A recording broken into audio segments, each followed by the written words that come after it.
कलाकार मनीष बामनिया। ये गाना बनाने वाले हितेश मावी।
तू तव कटले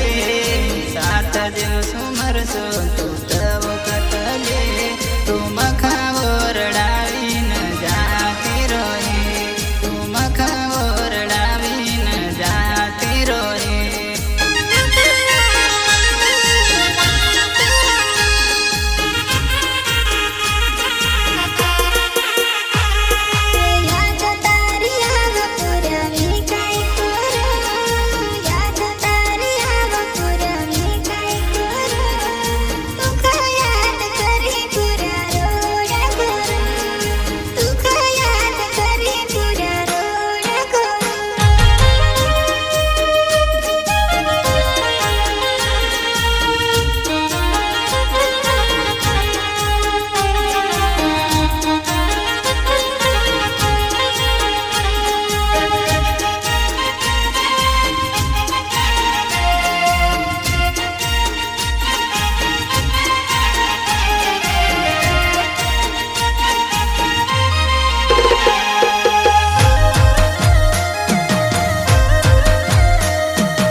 माने मर दिल मराखे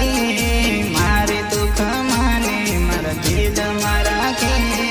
काय वो जुवान मर दिल नडे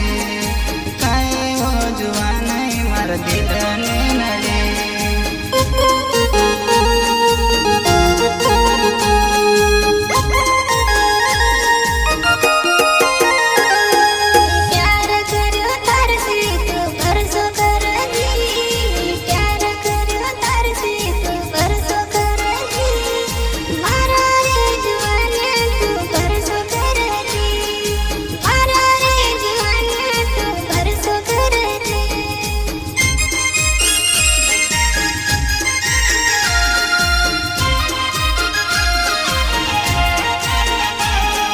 तारो मारो मिलनो नी है वो जुवाना तारो मारो मिलनो नी है वो जुवाना आवता जन्माओ पासा मिलसो आवता जन्माओ पासा मिलसो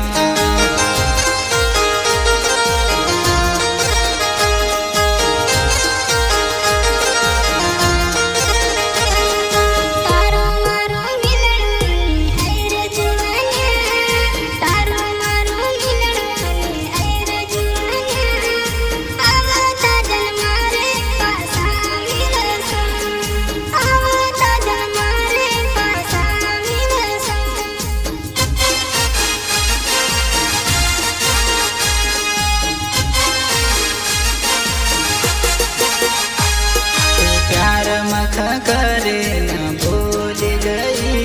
तू प्यार मखा करे न भूल गई तू दिल तोड़ साथ तोड़ न